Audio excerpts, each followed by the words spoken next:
morning. It's Derek Chamblee, broadcasting from Chamblee, Atlanta, the next great American city, Battleground Zero, the epicenter of the 2017 civil defense of the United States of America. And it's July 6, 2017, winding up on high noon. And a beautiful day so far in Chamblee, Atlanta. We're following the news, of course, President Donald Trump is in Europe, and we're picking up on an article today from the NewYorkTimes.com, and it's by Glenn Rush and Julie Hirschfield Davis.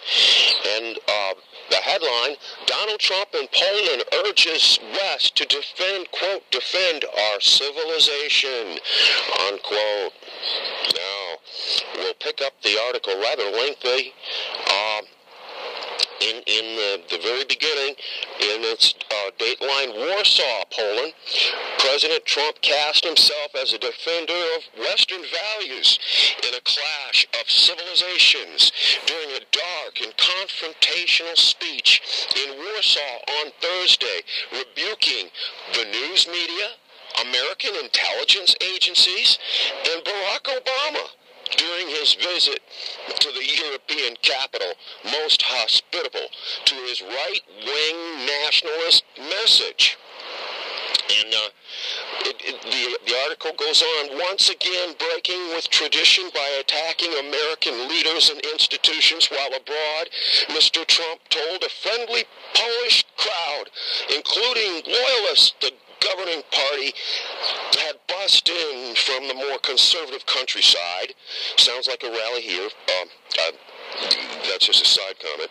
That, quote, radical Islamic terrorism, unquote, threaten, quote, our civilization and our way of life. In Warsaw, a city rebuilt after it was razed by the Germans in World War II, the president declared rhetorical war on a broad array of foreign and domestic forces that he said were aligned against him. Oh my! Even criticizing President V. Putin of Russia in his strongest terms to date before their first face-to-face meeting in Hamburg, Germany on Friday. But the blunt force of his words was not matched by new specifics. Pressed about Russian interference in the American election, he said, quote, nobody really knows, unquote, if other countries might have been involved. He also vowed a, quote, very severe, unquote, response if North Korea escalated its military threat, but he did not go into detail. And we want to stop right there. Speaking about North Korea, there are quite a few articles coming out about the conflict with North Korea. And we want to go back again, Cyber Circle time, to the time when President Harry Truman sent forces over to Korea, and a host of countries representing the United Nations in the particular, it was called a police action, and in that particular war, known as the Korean War, the United States of America lost over 36,000 soldiers, and this is not counting, of course, the casualties in terms of those that did not die, but of all the nations that were gathered together representing the United Nations police action, the United States of America lost the most troops by far, probably 30 times more than the next nation that we were allied with through the United Nations.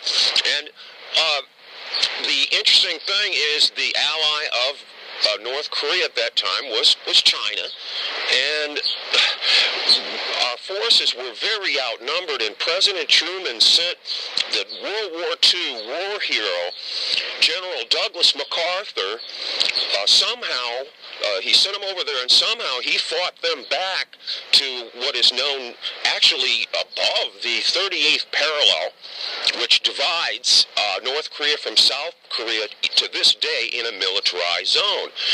And there was one point at which, of course, General Douglas MacArthur is the famous "I shall return to the Philippines" World War II hero, that after the nuclear weapons were dropped on Japan, President Truman sent MacArthur over there to be the viceroy of Japan and basically rule Japan and disarm Japan while letting the emperor stay in place. Now, there came a point where General Douglas MacArthur said, we've got to drop the atomic bombs on China. And this is before China had the atomic bomb. And President Truman said no. And General Douglas MacArthur was getting these things out in the media going around President Truman, and President Truman said, no, we're not going to drop the atomic bombs on China. And furthermore, you're fired. Wow. General Douglas MacArthur wanted to be president. And when he returned, after being fired by President Harry Truman, when he returned to New York, they gave him a ticker tape parade. This is Derek Chamblee, broadcasting from Chamblee, Atlanta. It's Thursday morning, winding up on high noon in the world, covering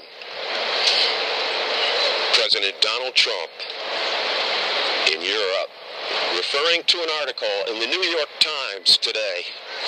And at any rate, it's Thursday, July 6th, 2017. Thank you very much.